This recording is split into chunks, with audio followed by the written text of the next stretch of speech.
Hello, everyone, and thank you for joining us. My name is Tina Popson, and I work for Grinnell College in the Office of Development and Alumni Relations. I'm also a graduate of Grinnell College in the class of 97, and it's my pleasure to help host our webinar tonight. If you would like to put in the chat where you're from, student's name, maybe interest, and how you landed on Grinnell in a nutshell, that would be wonderful. And we will have a wonderful representative from Student Affairs, Mari Smith-Benanti, is with us tonight. She can introduce herself, and then our wonderful panelists from the Parents and Families Leadership Council will also be introducing themselves. And then we'll start off with some questions, and we'd like to look at your questions too, if you'd like to add those in the chat. We'll try and keep an eye on that. We've got an hour together, so it'll be a lot of fun. And Mari, do you want to kick us off with your introduction, and then we can pass it over to Robin, Chris, and Adine? Absolutely, I'd love to. Hi, everybody. I'm Mari Smith-Benanti, she, her, hers. I am the Assistant VP of Student Affairs, and I am responsible for student involvement, the First Gen Low Income Center, and the First Year Experience, along with student government and the Scarlet and Black, which is the school newspaper. I'm happy to be here and excited to answer your questions in the chat. For the most part, though, I will hush. And I'll pass it to Robin. I need to remember to unmute myself, right? So Robin Kopelman, and I forget all the things I'm supposed to mention, but I'm from Iowa City, Iowa. I am also an alum like Tina, and I am the parent of a class of 23, and then a parent of the class of 28. And do you want us to say anything about our students now or talk about that later, Tina? Is that a sure yes? Go ahead. So our son, Quinn, my husband is also a Grinnell alum. So we really feel the Grinnell love at our house. So our son, Quinn, class of 23, he swam while he was at Grinnell. I'll tell you some things about each kid so that, like if you have questions related to any of these things, I'm a good resource. He swam, he was a sociology and English major. And after graduation, he went to law school in Philadelphia. And now he is, I can't believe it, finished his JD and a master's in bioethics and has just moved to Chicago and took the bar last week. So he's like really fully launched into his career. And then our son, who is class of 28, he does a variety of things. He takes music lessons, he takes banjo. I think he took a brass instrument for a while. He has played ultimate. He has biked in the community, and he is a sociology and economics major. So, and should I pass it along? Yep. Okay. Adine, you want to go? Cheers. Absolutely. Thanks, Robin. Adine Miller. I am the parent of Jesse Miller, also class of 28. So, Robin, I wonder if ours know each other. Probably. Imagine so. Jesse is a poli-sci major with, let's say, maybe a minor, if he wants to call it that, in econ. He is currently studying for or preparing to go abroad to Germany in the fall. He'll be there for the fall semester. He is a student athlete, so he's part of the track and field team. He's active, very active on the field during the winter and spring seasons. And we hail from Mountain View, California, in Silicon Valley. Chris. Hi, folks. Chris DeLand. We, as a family, reside in Portland, Oregon. My son, Cole, is, a senior now, so class of 27. He is majoring in both psychology and religious studies. And last time I checked, chasing honors in both. And the previous 3 years, he's been a member of the track team. And so far, so good. The future, who knows what it holds? Perhaps law school, perhaps graduate school in psychology. And I think he's unbelievably keen and going after Peace Corps. So we'll see how this all works out. But it's a great time in life to be charting your course and knowing that you can rechart your course as well. So who is still left? All of us? That's it. All right, there we go. Hey, Chris, what high school in Portland? So he went to Cleveland, which is a public high school. And I went to Lincoln. Yeah. There we go. See, this is what we do. We do connections. So yeah, there you go. That's awesome. Yep. That means you still have family in Oregon then. I don't actually. I graduated high school and the family moved. So there you go. Okay. Yeah, exactly. Yeah. Tina, sorry, you were saying. Nope, you are good. That's what it's about. So we'd like to start with this one. We have a lot of questions that come in from incoming families about kind of a combination of, number one, is it easy to make friends? And number two, what was your students' experience in their first semester with making friends and finding their people? I'll jump in. Just grab it. So, the first month, the top recollection is it was 100 degrees every day, and he was in a cool old dorm with no air conditioning. So, boy, did I get an earful on heat and humidity in the end of August and early September. But despite the heat, he quickly found his posse through the track team and his dorm, and kept the same friends and added on from the very first year. So my take, it was really easy. Kids are open-minded. They are looking for friends. And this runs from kids that I can tell you, my son is an introvert. So if you do the Myers-Briggs, he's an I, and had really no difficulty. And the kids that were the E's, no problem as well, as far as I could tell. So a really good making friends experience. In that first year especially, but it really continued beyond that, even to studying abroad. He made friends, abroad from other colleges and Grinnell, which was kind of a nice plus to that experience. Where do you want to go? I'm just going to let you come off mute. I just leave myself unmuted because I am having the worst time, going back and forth. I don't know. Anyway, this is what I get for zooming on my phone. So yeah, I've answered this question a number of times, and I feel like I probably answer it slightly differently every time. But both of my sons found it not hard to make friends, and they're both somewhere in between extroverted and introverted. And I think their pathway to friendships was very different. So my older son happened to live on the same floor his first year as his high school girlfriend, who he is still with, and somebody that he had met through swimming in Iowa, and is still one of his closest Grinnell friends.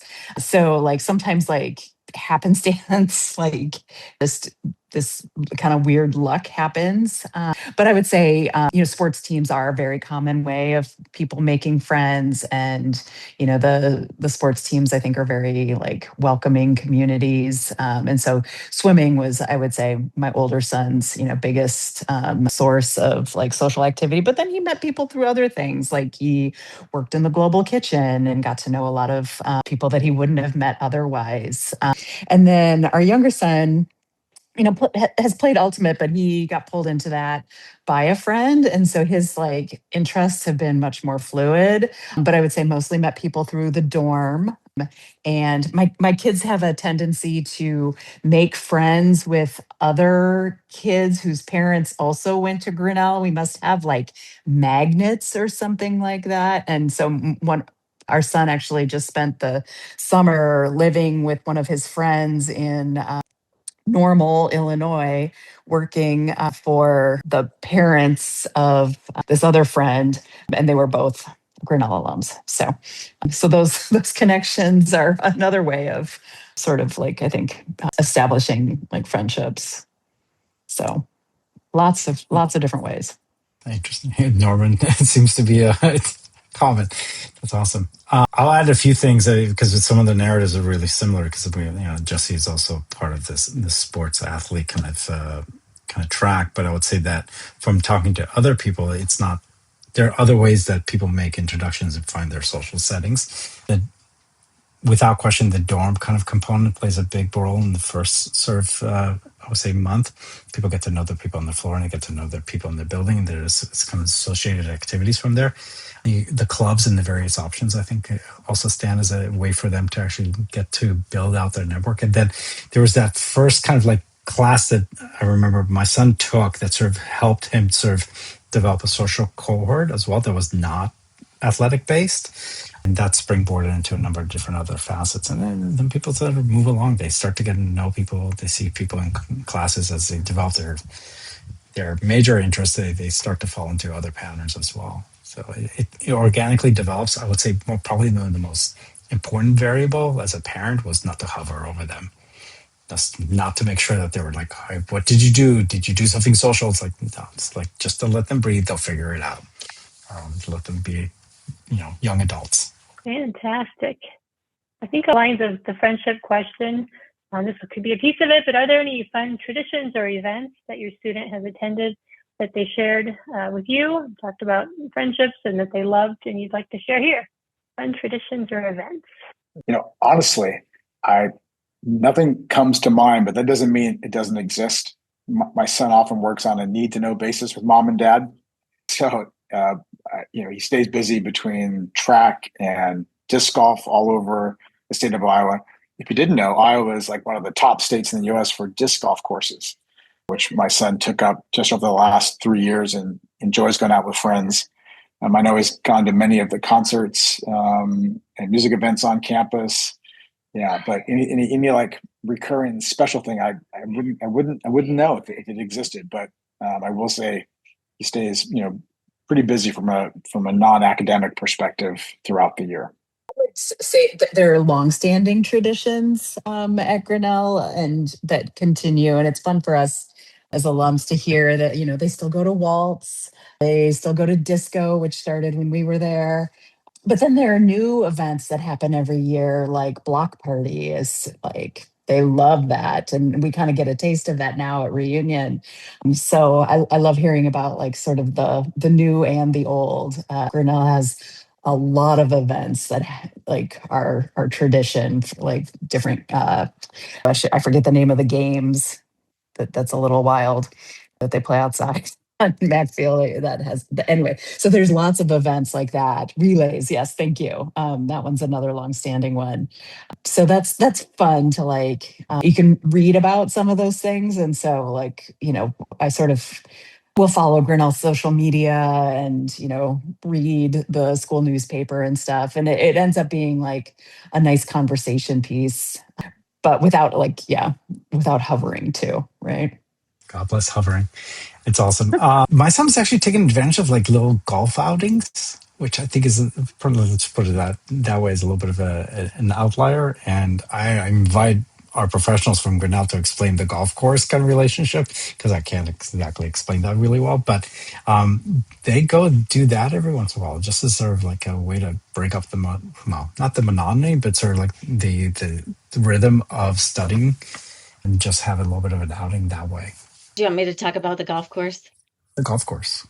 Yes, I'm happy to say that it is weird, of course, that Grinnell College owns a golf course. But what happens when you live in a teeny tiny town is that sometimes when you have excellent resources, using them for the good of the community that you live in is important. And so rather than allowing this really beautiful place to close down, we at the college were able to acquire it and utilize it for a whole bunch of awesome things. I think I have that right because it happened before I got here 10 years ago. Tina, feel free to contradict me, but I'm pretty sure that's how it went. You nailed it. You got it. All right. Well, speaking of hovering parents, the next question I'll toss out. What do parents do during the orientation? What's involved with NSO? New student orientation, I should say. Get out of the way. Move them in, buy them and what leave. They need, Yeah. feed them, and maybe and maybe a new friend, and then let them be. This is the hardest thing that happened. I mean, I've done, both my sons have gone to college, and the idea of dropping off your child and then saying goodbye and then going back immediately back to where you live, whether it's really close or really far, it's hard. It's really, really hard. It's emotionally hard. And there's not enough support group for us to go through that process, but that is exactly what they need. So, Chris, Robin, I don't know what your experiences were like when you were moving your children in, but our car was full of stuff, bringing all the bags and all the boxes loaded up. Do you need anything else? Let's go buy it or find a way to get it. And then, disappear. Just, see if you can find some other parents, commiserate with them, and then let them be. Yeah, no, we, landed and hit a Target, I think it was, not far from the airport. We rented a big old minivan, and we had a slew of the IKEA bags and those blue bags, yellow zippers, which we still use. Loaded up, there were students there to help at the dorm and help to move stuff up and down the stairs. It was hot that day, man. It was hot. By the way, I think the dorms all now have air conditioning. I think, yeah. So so that's not an issue now. But moving stuff upward and forward, and again, the other parents, and that was cool because we had drinks together at the Hotel Grinnell, later in the day, and got to know the family. As to like the emotional journey for the parent, oh my gosh! So we're driving away, and I'm like a little teary-eyed. Okay, that makes sense. My wife flies on for work. I fly home to the house where my daughter and dogs are. And I walk by his room and I'm hyperventilating from the tears, like losing it. And for about 2 weeks, everything triggered me. A buddy came up to me at a pub and said, "Hey, how you doing?" And I'm like hyperventilating, crying at the cash register. The good news is that it went away. It subsided and you recover. Took me a couple of weeks, but it is a shock to the system. When my daughter went off to college, it was like, see ya. So, for me, it was the first one. Now, my wife, was a little sad, but didn't have quite the reaction I did. So, she'll tell me she's the grittier of the two, perhaps. I don't know. But it is really a surprising emotional adjustment that I didn't anticipate at all. I thought maybe a little sad, a little melancholy, and it's, expect some kind of adjustment and everyone will be different. But if you find yourself, triggered 2 weeks later into tears, that's okay. It works its way out right around 2 weeks, at least for me. I was going to say that I've cried every time, and we've sent 3 kids now to college. And I want to say it gets easier. I think it's been about the same. And then we have one son who's a junior in high school, and I think I'm going to fall apart with that one. But I think, we're so lucky now that we're able to stay connected to our college students in a different way than like when a lot of us were, college age. I remember like one semester coming back to school and, I at least called my family to let them know I was at school. And my husband didn't call his mother for like 3 months. And that would kill me, right? Like we probably connect multiple times a week with our college students. So it's a very different separation than our experiences. We did have to teach text etiquette. So I love this story. Like we would get texts like, "Hi, can I have this or this?" It's like, "I'm sorry, I haven't talked to you in several days. Could you just start off with simple, 'Hi, I am well. Today was good,'" and then you could put in your request. But it was me. But that was definitely a different kind of experience. All right. So you've arrived on campus. You have an idea. Give them roots, give them wings. That kind of balance. And so then, what is there to do in town and not just on campus? Is it easy to get around town? Do they need a car or a bike? What do they enjoy doing in the lovely community of Grinnell or beyond? You mean super, super easy to get around because the main street is, 2 blocks and 2 streets. And in that setting, there are 7, 8 restaurants. I've eaten most of them. My son enjoys most of them. Always shocked about how food costs, so much less than Portland, Oregon. He definitely having a bike is great. He also, got well known his freshman year for skateboarding absolutely everywhere. So skateboards work, bikes work, and having one of the two, I think, would be nice. I guess you could have a scooter as well, but it definitely helps to get around. A couple of grocery stores, a Walmart, really easy to find the basics. He will say, at times he finds it too small and he goes off to Ames. He's gone off to Des Moines. He's seen concerts in bigger cities, gone to restaurants in bigger cities. Hence, the value of someone having a car. So you can kind of branch out. And he's gone to Minneapolis, 4 or 5 times to see friends and just see things. Yeah, I'm surprised he hasn't gone to Chicago. That hasn't made the list, which I think is only 3 or 4 hours away as well. So, every kid's different. Some might just want to be right there and feel kind of, safe and nestled in the community.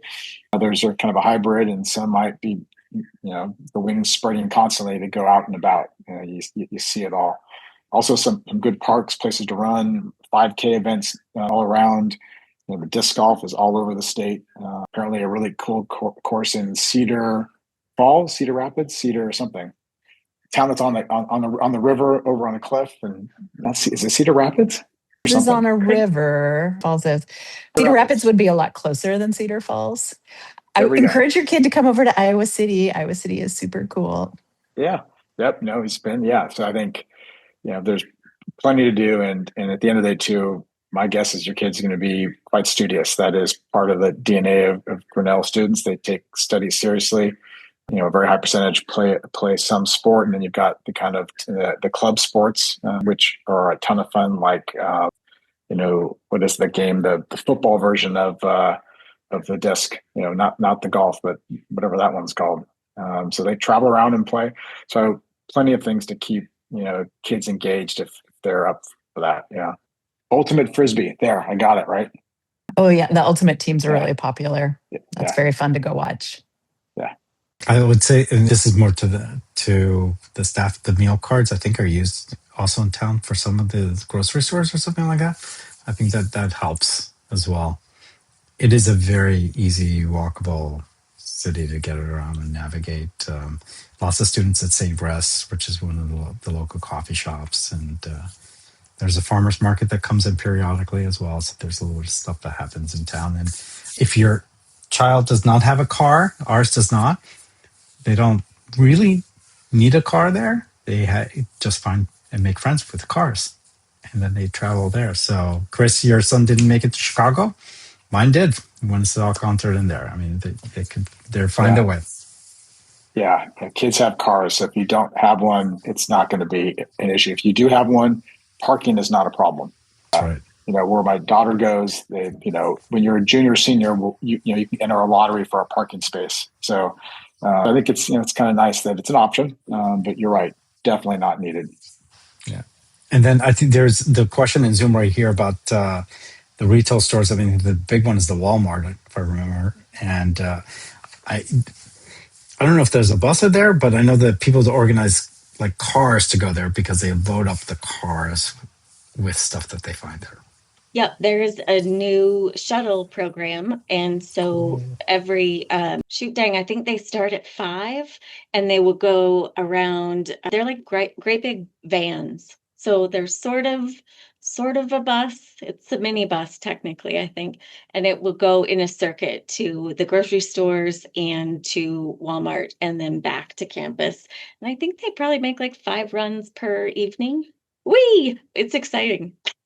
Well, there's some idea of some things to do in town, and now we'll go back to campus. And Chris said about the studiousness is in the DNA, and he definitely got that right. So next few questions are: how easy is it to access professors? And if your student is undecided on a major and they like lots of different things, does the curriculum allow for academic exploration and flexibility? And speak to kind of that balance. I would say yes and yes and yes. I mean, professors are at Grinnell by and large because they like to teach, they like to interact with students. I think both of my sons have had really meaningful relationships with their advisors and continue to stay in touch. My older son continues to stay in touch with one of his advisors. So that's a really important piece of their academic growth. And if that's not been, part of how your kids have gone through school, like if they didn't go to before or after school hours with teachers in high school, let them know they got to do it in college. Develop that relationship. If they're, needing help, ask for help because there's, the professors will be there to help them out, but also can direct them to the many resources for support on campus. So they should not, hesitate to approach them. They're going to be very, very approachable. And as far as academic exploration, I mean, hopefully that's why they're at Grinnell. This is the curriculum's not going to get any more open for a college student. So they should take some of everything, take what they love, take what they're curious about, all of it. They're so lucky to be at Grinnell in that way. I'd say for my son, from what we've learned, professors definitely accessible, very easy to get off hours. They want to have interaction. I think, if anything, I'd look back at my son's time and engage with them a bit sooner. It's not, they're not going to come to you. They're not going to send you an invitation, come interact with me. And so I think, that's something that I'm not saying you have to be out there gunning your freshman year, but sophomore year, pay attention to those relationships, especially later that sophomore year, early junior year. If you want a research internship, there aren't going to be 20 options. In the psych department, there were about 10, 35 majors, and there were 10 research options junior year, and many were gone to those that were engaged sophomore year. So, I think I would look at building relationships with professors as not a thing you wait to the last minute, but start getting into that your sophomore year, I would say, and it will really help with advising around this path I might think about in terms of a career or a master's degree or a doctorate. It will definitely help in the areas where you are thinking about research and where research can matter to your decision around graduate school. So, but the professors are absolutely accessible, but they're not going to, come target you per se. Student needs to make the effort and be kind of ready to engage in that journey with them. I cannot reinforce what Robin and Chris said more, but maybe I'll just say simply that the school sells this idea of access to professors. It delivers on that idea, but the motivation to actually access that has to be driven by the student. And this is a part of that learning experience, learning to be your own self-advocate and learning to be your own, in some sense, marketer and understanding how to build your network is a learning process in college. And this is a perfect area and grounds for them to actually develop those skill sets. But do it early, as Chris said, don't wait until your last kind of moment. It's an important component. All right, thank you. I know we're at the halfway mark, so I just wanted to be sure and remind folks, if you have questions, please put them in the chat. We'll get to them. And then we'll kind of take a bit of a turn here. It's a good turn. And so I wanted to ask Robin, Chris, and Nadine, if you would be willing to share a piece of advice you wish you had known prior. Reserve the shuttle early. Yeah. Okay. Yeah. So for those of you who don't live in Iowa, Robin's kind of lucky. Flights home have a particular schedule. Getting to the airport also has a particular schedule. If you want to get on the shuttle to get to the airport, you need to reserve that as soon as you have your flight. And ideally, you do that early on. Otherwise, you're then looking at a fairly expensive Uber ride or some other transportation, which we've had to do. So shuttle reservations. Yeah. I think that's the shuttle. If you want to stay, connected to campus, it's the Hotel Grinnell. Otherwise, you're miles away at the Country Inn and the Best Western, and that's a little different level, but they're not bad. But there's some convenience to being at the Hotel Grinnell, and it books up, right? Because people figure out when's the parent-family weekend, graduation, some sporting events. So it's good to be a little mindful of that. There's also some great Airbnbs and B&Bs that are really close to the campus that I've heard really good things about. And there's a Facebook page for parents, and perhaps you've already found it. My wife is much more on top of that than I am, but I know there is one, and it has good advice on B&Bs, Airbnbs, can help with transportation if you happen to not make the shuttle. Or actually, my son's used it a few times. I want to go to Minneapolis. I want to go somewhere else who's headed that way at the October break or the November break or the December break, or I need a ride to the airport. So that's a really good resource to join. And I don't know, I think it's one page right for all parents. It's not by class year, I don't believe, but that would be a really good resource. Yeah, when I was thinking about how I would answer this question, we were, talking about different things. And my husband's like, well, you could talk about what are the resources for parents? And I'm like, oh, that is the Facebook page. And if you go to Facebook for anything, that can be very useful. And my biggest recommendation is to do a search in the group before asking the question, because there's a really good chance your question has been asked. And it's a really good resource. And having been the member of more than one parent Facebook group, I really love and appreciate the Grinnell one. It's a really nice supportive environment. So actually I wanted to say it's not necessarily a piece of advice, but something that not even that I could say I wish I had known, but I didn't know before, becoming a Grinnell parent, is just what a wonderful experience it is to be a Grinnellian as a parent. It's different than being a student. It's different than being an alum, but you become a part of the Grinnell network and community, but from a whole different perspective. And it's really wonderful. All right, thank you. I put the link to the general Facebook page By parent volunteers, I have to be sure and say, so you do have to request permission to join because it's a closed group, but it's a supportive group. So hopefully you can follow that all right. And it looks like we have a couple of questions. One is wondering about students' work-study experience. Do most first years end up in the dining hall? And another one about, let's see, I can drop a link about questions about booking the shuttle. I'll do that now. But do any of you want to speak to work-study experience, or Mari, do you want to take that one? We didn't have that situation, although Jesse ended up working after the first year. And there was a second question around work on campus. So, which is definitely possible. Jesse ended up working admissions as a tour guide. So that's definitely part of the balancing act of the schedule. But work study, I would pass it off to one of the staff. I can talk about work just briefly. There are multiple jobs available on campus, and students really enjoy dabbling in jobs that are 2 or 3 hours a week. And then they often say things like, "Oh, I have 5 jobs and I have all these credits." And so we do not condone a culture of busyness, but it is true that that is often the case, that they cobble together 2 or 3 jobs that are smaller in the hour amount. And it is also true that the place that needs the most student employees is the dining hall. And so is it everybody's most favorite job? Not necessarily.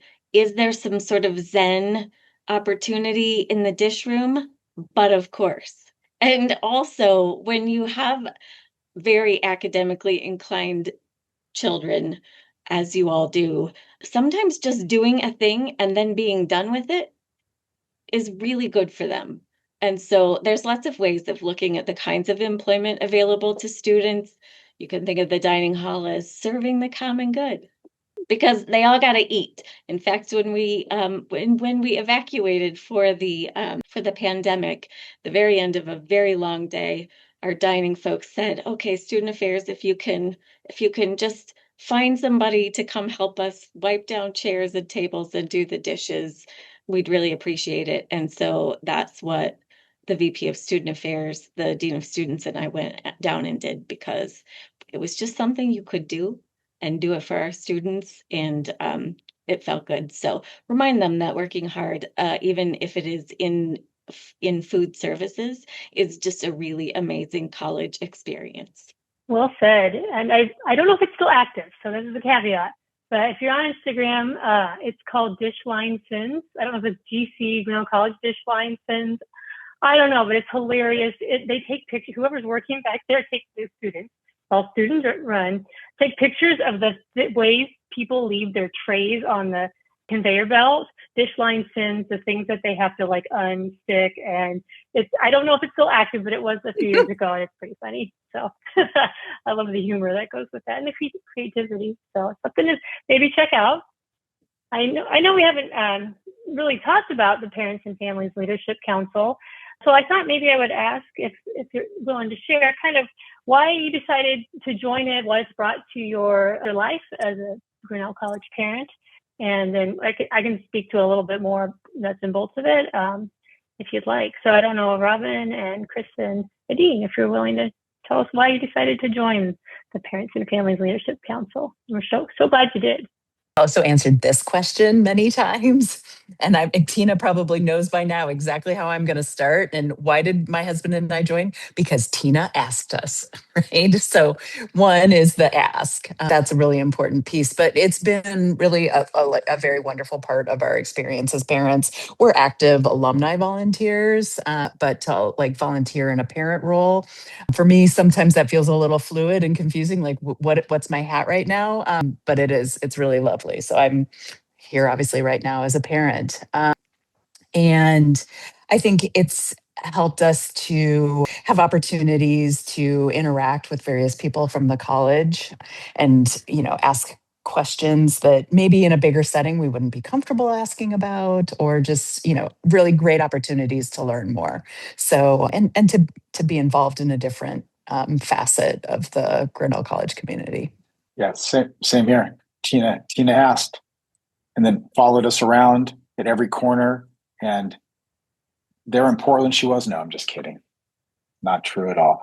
We were excited about the opportunity to contribute. My wife and I both went to, national liberal arts colleges, and it was nice to be asked, and feels great to contribute to, I think, the mission of Grinnell. It's nice to stay abreast of kind of things that are changing, so you get a little bit of a inside peek at times. You also get access to leaders on the campus to learn more about admissions or to learn more about the Career Center. And so it gives us some insight that we sure aren't getting from our son, who would call me once a month if he was left to his own devices. So I think that's a really nice opportunity as well.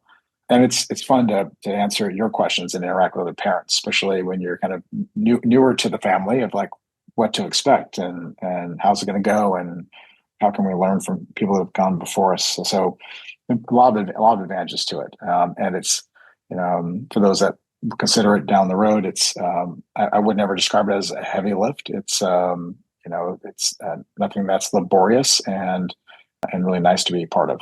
Just great responses. All right, so Tina does a really good job at this. So let's acknowledge that Tina's excellent. I remember our first meeting was at St. Russ, so it was really nice. And so we started off that conversation from there. And she does a really good job of just sort of trying to engage people who are interested in these kind of interactions. I will say exactly what Robin and Chris said is true. This is a great way to both gain some insight about how the college actually operates, and we have expertise as well. So to be able to deploy a little bit of that expertise in support of the college is actually a nice way to give back. And it's a little bit of a way for us as adults to build community with a shared population. There's a shared interest. And so there's a little bit of this, selfishness that comes along with that. Like, these people that I've met through them are people that I will continue to have conversation with after my son graduates. And I think that's a beautiful sort of like additional added kind of element that we weren't expecting. And frankly, it's a great way, just again, like building networks for our children at the same time. So whether it's a local picnic or something else along those lines, it gives you an entryway into that. Good question, Tina. Well, thanks for those answers. Thanks for bringing up the picnics. If you haven't yet had one, keep an eye on the events site for Grinnell summer picnics in your area. They are all over and hosted by alumni and families alike. And we do have a question in the chat. It says if there's time and someone can talk about how your students have used the Career Center. I was really excited to see this question. And then after that, we have to go pick up a kid at an airport. But the Career Center, and Tina's heard me say this again and again, this is like the best thing that has developed in the last 20 plus, we'll just say, years since I graduated. Since we graduated, right? It's just such a fantastic resource for students and alumni, especially young alumni. Our kids have definitely made use of that. Everything from, I'm looking at my son, you used it to the CLS to have a resume reviewed. Our older son, it was a great resource as he was taking the LSAT and applying to law schools. Like, there's supports for all different career paths, which is just amazing. And they just have so many resources that it was a tiny little room when I was on campus. And now it's this beautiful building with all sorts of staff, and just, it's fantastic. So encourage your kids to go early and explore, because it's a really good resource that not only it didn't exist then, but like, I think it exists in a capacity at Grinnell that I don't know that it exists in a lot of other similar schools. Yeah, I think, Robin, you mentioned, go early. So, there's in the first few months, there's an orientation, and you'll be assigned to a person, and you get to know what's offered at a high level. I think a lot of students probably don't pay a lot of attention, right? You're starting this fun new chapter, and you're getting this orientation in the first 3 months. And, I think we all think about a year and 2 years and 10 years from now, and our students, our kids are thinking about a week from now and a month from now. And so I think there's some real value in engaging with the center if not in that first year, but definitely your second year, to get to know the people, figure out where their strengths are and where their strengths are not, and to know that they're not going to come knocking on your door to say, "Hey, I've got something for you."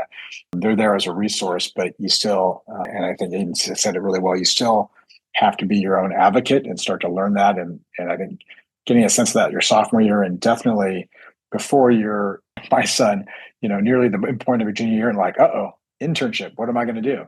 Well, Grinnell's got a great program of creating and funding internships that, the acceptance rate is very high. And so, but that's kind of thing, the sooner you get out in front of that, the better that the internship might be that you design.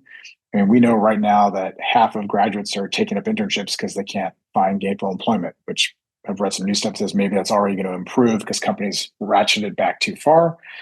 But I guess my key lesson in watching my son, take advantage of it, but start a little bit earlier, get to know the people and who might support your major area, because they conquer and divide and conquer.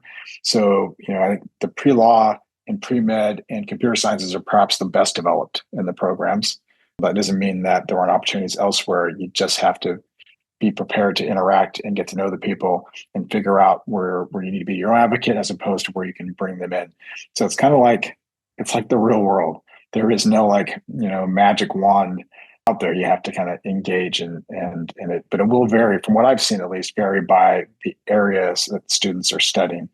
But they're definitely more than willing to help and set up time and provide you input. Nothing really more to add. I said it would more just post it in there, which I think is really important to note, which is that, she wrote this, but I'll read it. The students will be assigned an advisor in their first month, and that was tremendous. It starts building that skill set. Okay. Well, keep an eye. Feel free to add any last questions in the chat. And otherwise, I will add two. Let's start with Adine and Chris. If you're able to talk about how your child has flourished since entering Grinnell, that would be lovely. And then, Mark, is there anything that we haven't talked about or discussed, if you'd like to add from your perspective from the student affairs world, that would be great. How has Jesse flourished? I think there's something to be said about his approach around studying, which I didn't see in high school at all. I think one of the things that, I don't know if Chris, if you experienced this or not, it's like we were surprised when he got and started school. It's like the workload was a lot more than what he thought it would be. And I think also at the same time, there was an article that came out and said, hey, Grinnell's in top 10 of classroom assignments or something else like that. And it was just a reality check. It's like he had to do work and he actually had to study. And the discipline of doing that was fairly intense. And but he found a rhythm. He likes to go into a particular building. The other students like to go to other particular buildings. And he found a place where he wanted to do that. And so finding that maturity develop as a student to be able to manage and sort of understand how to balance the requirements of a lot of different interests was a tremendous kind of growth in his just maturation as an adult. Yeah, that's awesome. Yeah, I'd say definitely I would echo that. My son realized that it's a heavier lift. You have to be a little more focused on what you're studying and when, and to be mindful of what's due when. So building new study skills. I watched my son. He was a very good writer in high school, but I've read his papers from Grinnell, and he swears it's not AI, and I believe him because you can kind of pick it up when it's AI. Man, has his writing improved? What a great skill. In fact, there's been some really good Wall Street Journal articles talking about the power of liberal arts in an AI context, where they're arguing that never before. The skills are even more valued going forward in the context of AI. So that's interesting. Definitely, he's become better at being his own advocate, and that's just emerged in the last year. I think it would have been great if it emerged, a little sooner, but it emerged. If your student goes abroad, that's really a chance to you're really your own person in navigating Copenhagen, and that was really fun to see.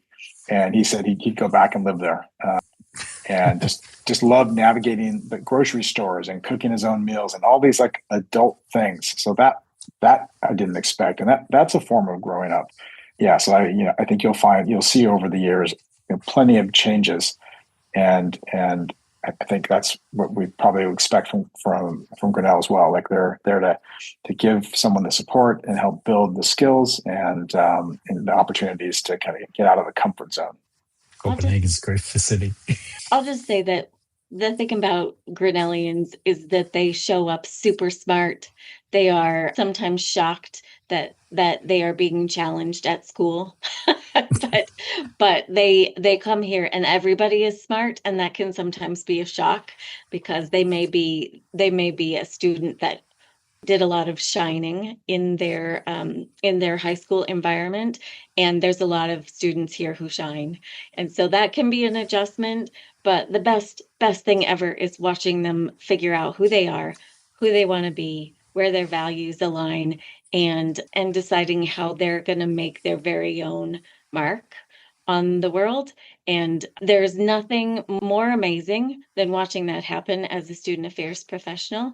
And I would imagine nothing more terrifying than watching some of that happen from a parent perspective. My kids are 10 and 7, and I keep thinking, I need to get on teaching them how to do their own laundry because they'll have to very soon.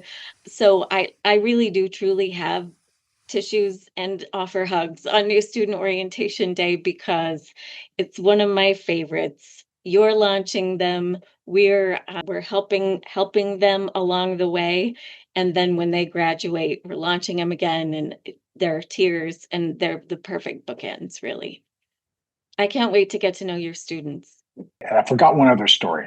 It just popped in my mind. I have to share it. So I would not describe my son as a religious kid. In fact, Grinnell scores pretty low on like ratings around religiosity. One of his majors is religious studies. And it's a great example of the Grinnell twist and the liberal arts twist, something that your students may not consider. But, think about what's shaping the world in so many profound ways now, right? Religion, culture, politics, wars. But the curriculum, like you can go through it and not take Old and New Testament. Imagine taking religion and hip hop. Pretty cool. Evangelicalism. Wow, that's cool. Religion and healing. And I think I've seen that in other areas of the curriculum for other majors as well. You really can get outside of what you might expect as normal and really push some boundaries around what that major might look like. And that's pretty cool. So now, that's one of his majors. Yeah, that is the last thing he would have thought 3 years ago. But I would say he's probably connected with those profs in the curriculum more than psychology, which has, at least 40 kids, in each class majoring in psychology. Pretty popular. So it's also my shout out maybe for the small but mighty religious studies team. Okay, there we go. Done. Awesome. Thank you, Chris. Thank you, Adine. Thank you, Mari, for being here. And thanks to all of you. You chose well. I know I'm very biased, but Grinnell is fantastic. And we can't wait to meet you. Can't wait to meet your students. Have fun packing and planning. A few short weeks away. So it all begins. So it begins, right? I hopefully you all have my email or contact information is on the website if you need it. I am happy to help anytime, any way I can. So please don't be shy, reach out. And welcome back too if anyone's alumni. And we've got a couple here tonight. So thanks everybody. Have a good rest of your week. Cool. Thank you. I'm going to put in 2 Instagram sites that I like because the dishwashing one is no longer really active. But there you go. The first one is the Scarlet and Black, and the other one is the satire version of Scarlet and Black. Oh, cool. I have to say, even my goal as a student affairs professional is to be written about in the BNS. Are really funny, really good. That's great. Wow. All right. Thank you for that. Thanks, everybody. Thank you.